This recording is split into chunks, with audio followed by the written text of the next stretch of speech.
You are driving, you think you are awake. Your hands are on the steering wheel, your eyes are on the road. The city lights pass in a blurred pattern. A red light appears, your foot presses the brake, you stop. You look around, maybe glance at your phone, maybe adjust the radio. Then the light turns green and you move again. Now I ask you, where were you for the last 10 minutes? Not the body, not the hands, you, the one who says, I. You do not know. You remember fragments, a thought about work, a replay of an argument, an imagined conversation, the taste of something you ate hours ago. But if I ask you, who was present to all of that? You are silent. You were not there. The machine was driving, the machine was thinking, the machine was feeling, and you slept. This is your life. You move, you speak, you eat, you work, you desire, you fear, you argue, you dream, you scroll, you hope, you despair, all with great intensity. Yet most of it happens as that drive happened, in a trance, a moving sleep. You live as if you are awake, but you are not here. You are not present to your own existence. You are carried. I am not here to comfort you. I am not here to say you are fine as you are. I am not interested in your self-esteem, your public image, your spiritual fantasies. I am here to put a mirror in front of you and hold it steady until you either smash it or see yourself as you truly are. Listen carefully. You believe you are one. You say, I want, I think, I feel, I decided, I did. But what you call I is not one. You are a crowd, a swarm of small impulses, moods, voices, opinions, and fears. They take turns possessing your tongue, your hands, your choices, and you in your sleep attribute all of it to a single, noble, coherent identity. This is the first lie that must break. Look at your day. Today, not in theory. You wake up in the morning before you even stand. Your hand reaches for your phone. You do not decide it. It happens. You scroll through images, news, messages, reactions rise, envy, irritation, desire, anxiety, some brief excitement. Already your emotional center is stirred like muddy water, yet you are not there. You are fused with each reaction. You say, I am angry, I am worried, I am excited. You never see anger passes through, worry passes through, excitement passes through. You never stand apart. You walk to the bathroom. Your body moves, muscles coordinate, breath flows, heart beats. 1,000 intricate processes unfold in perfect mechanical order. You do not direct any of them. You are thinking of work or of someone you want or of what someone said yesterday. The body washes, dresses, feeds itself. The mind spins, the feelings swirl, and still you are absent.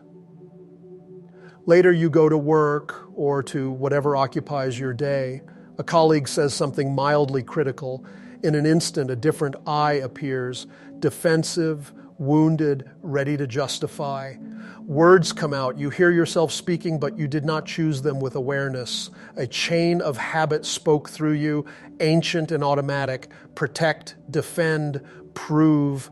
Now, in the state you are in, with the life you have, right now, sense your body, feel your feet, your hands, your face, sense your breathing.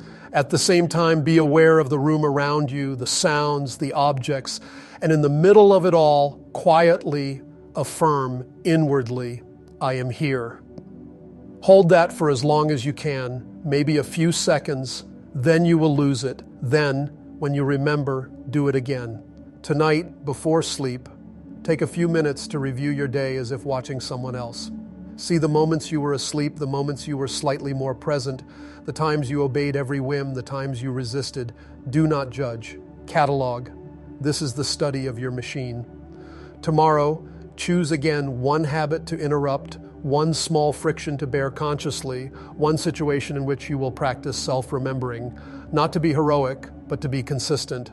If you do even this much sincerely, you will have stepped out of the usual human stream. You will have placed your foot on a different path. From that moment, you are responsible. You can no longer fully pretend you do not know what you are. You can no longer complain about your life with complete innocence. You have seen the inner mechanisms. You have been told that another possibility exists. You have been given the first tools. You may still refuse, you may still fall back into sleep for long periods, but the knowledge will remain like a thorn. It will irritate your complacency. It will whisper in your quiet moments. You are wasting yourself. You are not present. You are feeding what devours you. That thorn is a mercy. I will leave you with this. Somewhere within you, beyond the mask, beyond the crowd of contradictory eyes, beyond the restless centers, there is a still point. It is not your invention. It is not your fantasy. It is the root of your being. It belongs to a higher order than the chaos you live by. And that still point is waiting. It will not shout. It will not seduce. It simply is. Everything I have said, every practice I have suggested, every friction I have asked you to bear is for one thing, to clear a path to that point and to give it a chance to grow strong enough to stand in the storm. My task is to speak. Your task is to work. Now you know, then perhaps another I appears later, one that is ashamed, that replays the moment and thinks, why did I react like that? Next time I will be calm. It makes a vow. It writes a new story about who you are. I am working on myself. I am becoming more patient. And you believe this story until the next situation appears and a different I takes over. Do you see the comedy? Do you see the tragedy? You call this shifting swarm myself. You pile all these contradictions and say, this is me, this is who I am, but it is not you. It is a mask built out of borrowed pieces, your parents' voices, your culture's demands, your fears of rejection, your desires for approval, your fantasies of importance. That mask speaks in your name. That mask feels in your name. That mask lives in your place. I will call it what it is, a false personality. This false personality is not evil in the way you imagine. It is a construction, a defensive armor built over time to protect something more delicate inside. It organizes your reactions. It filters your perceptions. It tells you what is good and bad, what is possible and impossible, what you must desire and what you must avoid. It is the one that is outraged by criticism, intoxicated by praise, anxious about image, terrified of inner silence. You cling to it as if it were your very life, but it is a costume you were forced to wear, then forgot you were wearing. Beneath it, there is something real, a seed, a quiet, steady point of awareness that is not reactive, not fragmented, not hysterical, but this seed is weak in you, almost silent, covered by layers of noise. It does not guide your life. It watches rarely. It suffers from your mechanicalness. It knows you are lost, even when you congratulate yourself. When I say you, I speak to this seed. The rest of you will resist me. The part of you that wants comfort, that wants to be told you are already enlightened, already perfect, already sacred. This part will hate these words. The part that wants quick techniques, affirmations, pleasant fantasies, that wants to feel special without real effort, this part will tune out. That is fine. I am not talking to it. I am speaking to the one in you that has felt a strange emptiness in the middle of activity. The one that has sometimes stopped for a second and wondered, who is living this life? The one that senses in rare moments that there is a greater coherence, a greater intelligence, a greater I possible, and that you are betraying it continually through sleep. You live in waking sleep. You go through your ordinary day, and your entire organism is functioning. The body acts, the mind thinks, the feelings churn. Yet the whole is not under conscious command. You identify with each fragment as it appears. When a thought arises, you are that thought. When an emotion surges, you are that emotion. When a desire pulls you, you are that desire. There is no stable witness, no continuous thread. This is why you are so easily manipulated. One advertisement whispers to your vanity and you act. One comment triggers your insecurity and you collapse. One vague fear arises and you build a whole narrative of doom. A small pleasure appears and you chase it. A small discomfort appears and you run. You imagine you choose all this. In reality, you are being chosen, used, pulled, and drained by forces inside you and forces outside you. You are not free. You have islands of relative choice, yes, but they are tiny, and even there, echoes of conditioning echo in every decision. You decide what your parents would approve of, or what your peers admire, or what your fear of poverty dictates, or what your need for control demands. You call it my decision. The word my here is a theft. You cannot awaken by flattering this false I. You must expose it. So let us begin with something simple, brutal, and luminous, self-observation. For one day, just one, you will watch yourself as if you were a stranger. Not philosophize about yourself, not judge yourself, not correct yourself. Watch. You will see your hand reaching automatically for the phone. You will see the eyes searching for stimulation. You will see the shoulders tensing when a certain person enters the room. You will see your neck stiffen when you feel criticized. You will see your stomach tighten when you fear losing something. You will see your tongue preparing words even before you know what you intend to say. As you see these movements and reactions, you will label them inwardly, quietly, without drama. I notice tension. I notice fear. I notice planning. I notice justification. Not I am afraid, but I notice fear. Not I am angry, but anger is present. Not I am useless, but self-hatred is speaking. This small change of wording points to a massive inner shift, the separation of the observer from the observed. At first, it will be clumsy. You will forget. Again and again, you will fall back into identification, become anger, become worry, become pretty. Then, perhaps a second later, you will remember, I was lost again. In that moment of remembering, for a fraction of a second, something real appears, a glance from above. Do not underestimate that moment. In that brief flash, the real I looks at the machine, the seed glimpses the mask. You may feel a subtle shock, a quiet astonishment. Yeah, everything was moving without me.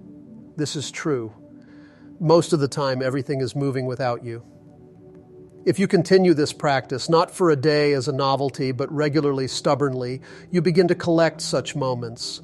Each moment of true observation is like a tiny crystal forming in liquid chaos. Little by little, a new center of gravity begins to appear inside, a place that can watch, choose, and act deliberately.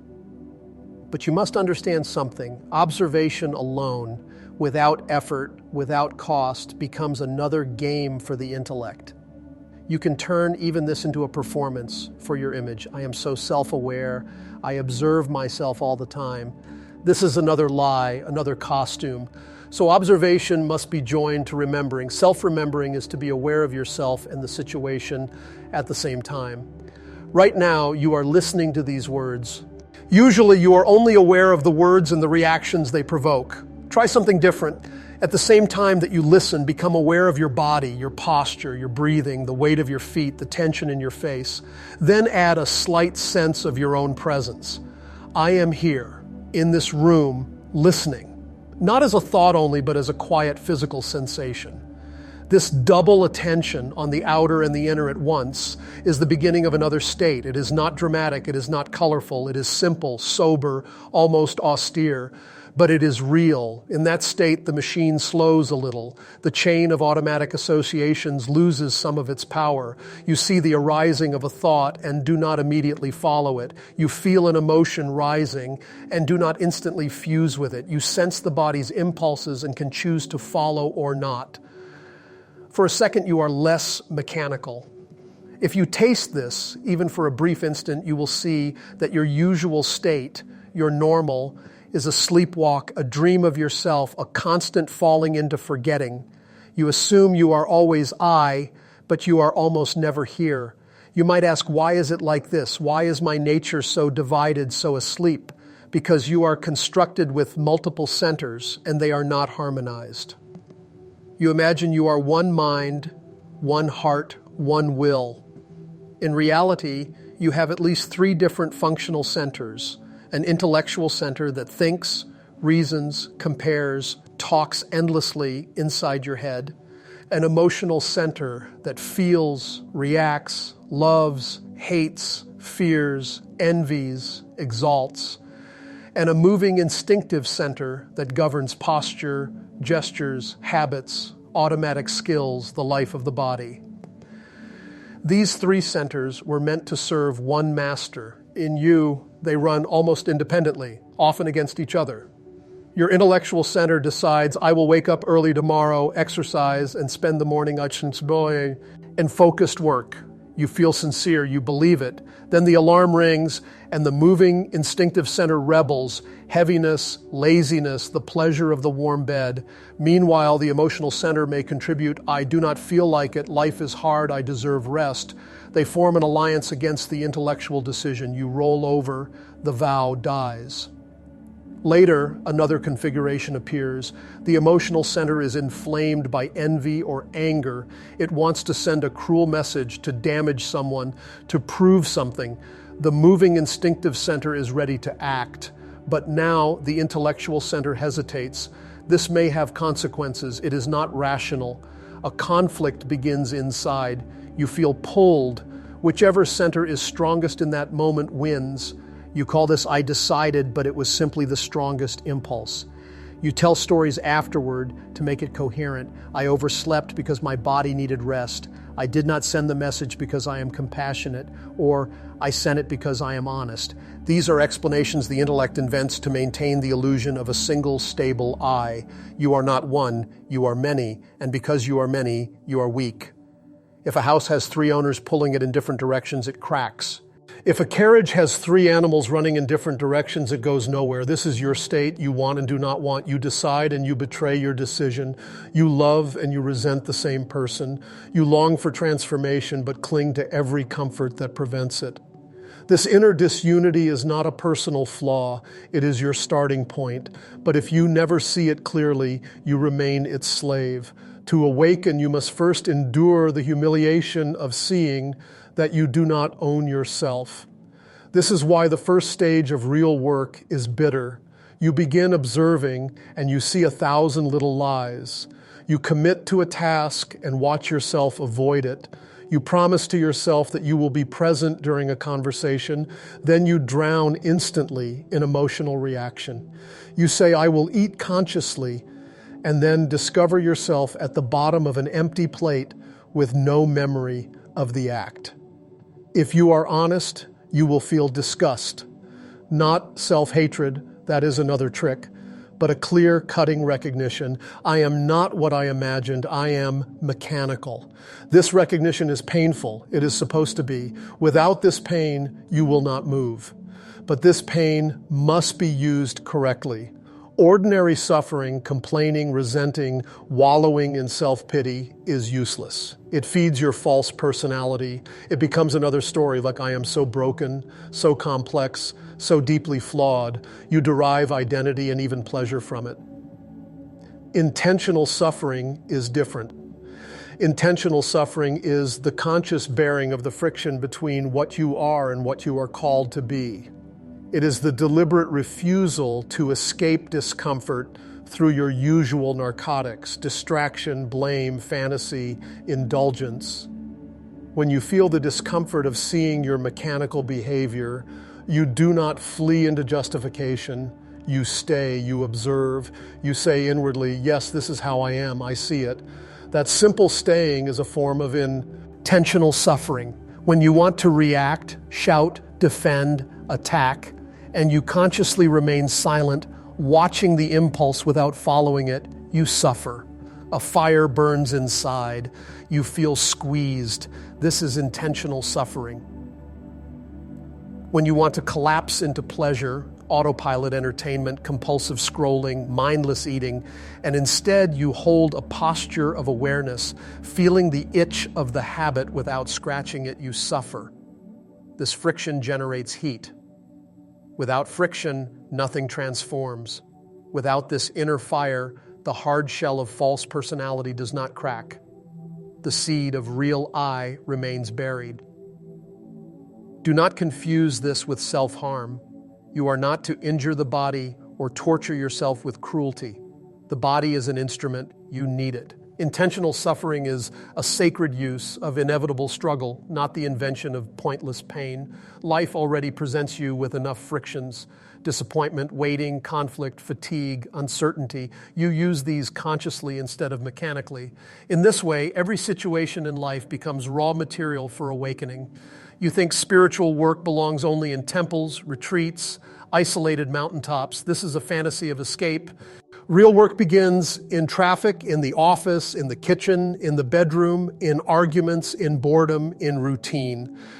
When you speak with a difficult colleague, this is your monastery. When you are stuck in a line, this is your training ground. When your child cries, when your partner criticizes you, when your boss pressures you, when you feel lonely at night, each of these moments is an opportunity to observe, to remember yourself, to bear intentional suffering instead of falling into automatic reaction. There is nowhere you need to go to begin. There is only the necessity to be where you are fully. You might ask, how can I remember in the middle of so much noise?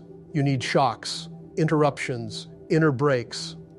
Your mechanical life is a smooth flow of associations. One thought leads to another, one emotion to another, one action to another, like a chain of dominoes.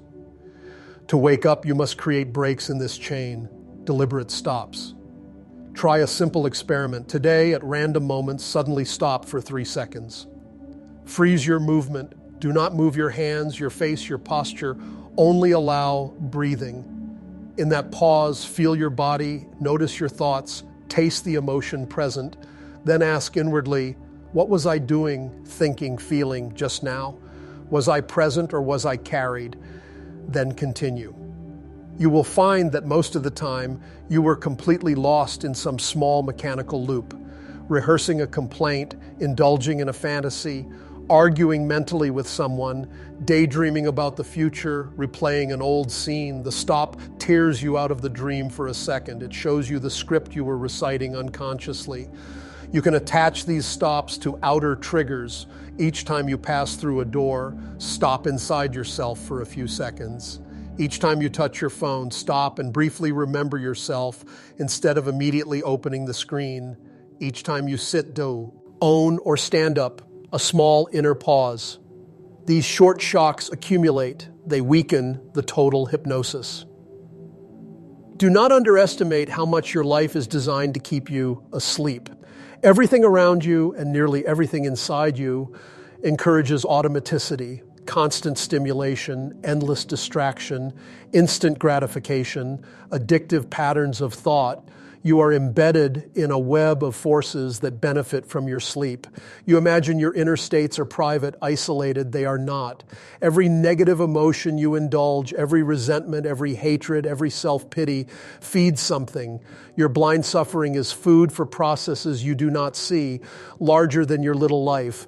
Your sleep is not only your tragedy, it is part of a cosmic economy. This is not poetry, it is fact.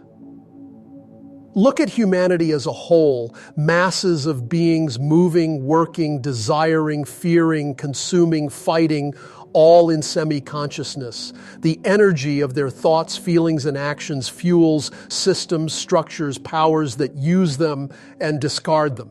At a subtler level, the chaotic waves of mechanical emotion, fear, anger, envy, despair, generate a kind of subtle matter that nourishes forces beyond your ordinary perception.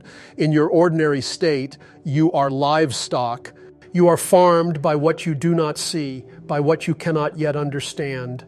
Your inner life is not yours. It is rented. To awaken is to become unprofitable to these forces, to redirect your energy from being used blindly to being used consciously.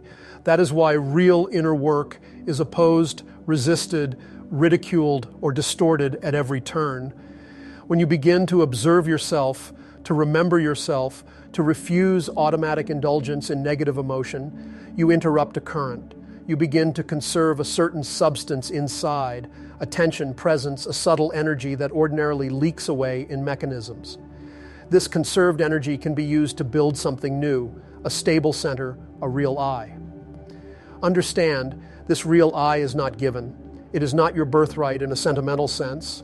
You have the potential for it, the seed, but the seed can die. A human being can live and die as nothing more than a complicated machine that briefly dreamed of being someone.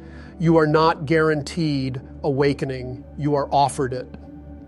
The presence that sometimes appears when you truly observe yourself, that clean, detached awareness, is a taste of the higher center. It is not yet stable, not yet crystallized. It comes as a grace, then vanishes. Your task is to prepare a place within yourself where it can dwell more often than continuously. How is this done? By repeated, persistent acts of observation, self-remembering, and intentional suffering in all conditions of life. By learning to coordinate the three centers so they can obey a single intention instead of scattering in different directions. By gradually shifting your allegiance from the false personality, the one obsessed with image and comfort, to the quiet, uncompromising witness. You will not feel glorious doing this. You will often feel smaller, humbler, more exposed. Your fantasies of being special will die. Your illusions of being already awake will be shattered. The teaching that truly liberates does not support your usual pride. It breaks it. You may protest, but I already meditate, I read spiritual books, I believe in higher realities. Good, those may have prepared you. But ask yourself, in the moment when someone insults you, where is your meditation? In the moment when things do not go your way, where is your belief? In the moment when you are bored, anxious, restless, where is your spiritual knowledge? If it does not appear in those moments, if it does not alter your reactions, it is not yet real in you. It is a decoration on the mask. I am speaking to the part of you that is tired of decorations. Let us be precise now. For a time, say the next 24 hours, you will perform an experiment in which your own life is the laboratory. First, you will carry the word observe as a silent reminder. Each time you remember, you will check, what is my body doing? What is my mind doing? What is my emotional tone? No commentary, no judgment, just the facts. You might be surprised how different they are from the stories you tell. Second, at least 3 times during the day, you will practice self-remembering deliberately. You will choose an ordinary activity, walking, washing dishes, talking with someone, and during that activity, you will try to hold a double attention, sensing your body, feeling your presence, and at the same time being aware of the outer scene. You will probably lose it after a few seconds. Begin again. Even a few seconds are valuable. Third, you will choose one small mechanical habit and resist it, not forever, just for one day. Perhaps you always check your phone the moment you feel a slight discomfort. For today, when that impulse appears, you will not immediately obey. You will feel the itch. You will watch the nervousness. You will taste the emptiness it tries to cover. You will let that discomfort burn in you for a short while before acting or not acting. This is intentional suffering. From these 3 simple tasks, if done sincerely, you will learn more about yourself than from years of reading. You will see the multiplicity of your eyes. One eye will be enthusiastic in the morning. Yes, I will observe myself. I will be present. Another eye will later say, I am too busy for this. Another will say, this is nonsense. It does not work. Another will say, I am doing it perfectly, while you are lost in imagination about yourself observing. Your job is not to believe any of them blindly, but to observe each as it appears, to see that you are not them, to sense that there is something that can watch them all. This watching, repeated, stabilized, strengthened, eventually becomes a new command center, a higher self, not in the sense of a pompous spiritual persona, but in the sense of a quiet, durable presence that does not flicker with every wind. You might ask, what is the goal of all this? Enlightenment, union with the Absolute, liberation from rebirth? These words are heavy and easily abused. They feed fantasies. I will speak more soberly. The goal is to Om, a real human being, a being who is one, not many, who can decide and carry out the decision, who is not thrown about by every inner weather, whose centers work together under conscious command, who is able to receive higher influences without distorting them, who is no longer food for blind forces, but a conscious participant in a greater order. Such a being is rare. Most never even glimpse the possibility. They live, they reproduce, they suffer, they accumulate experiences, they die. The machinery of the world continues. The cosmic processes are fed. Few escape the wheel. You, hearing these words, are at a crossroads. You can pretend you did not hear. That is one option. You can label this as too harsh, too strange, too demanding. You can return to your routines, your pleasant distractions, your comforting beliefs, your reliable irritations. You can call that living my life. No one will stop you. No outer lightning will strike you. But something inside you will know you turned away. Or you can accept that your image of yourself must die, that your assumption of being awake must be sacrificed, that your comfort must be disturbed, that your life, as it is not enough. If you choose the second path, you must understand this is not a hobby. It is not a weekend workshop. It is a reorientation of your entire existence. Everything becomes material for the work. You are never completely off duty. When you are praised, you observe the expansion of pleasure and the urge to feed it. When you are blamed, you observe the contraction, the surge of justification. When you are alone, you watch the restlessness that pushes you toward stimulation. When you are in company, you watch the shifts of your mask as you adapt to each person. You stop taking your reactions for granted. You stop believing that every thought that appears deserves attention. You begin to question being who in me is speaking, which center is pushing this, which I is claiming the throne now.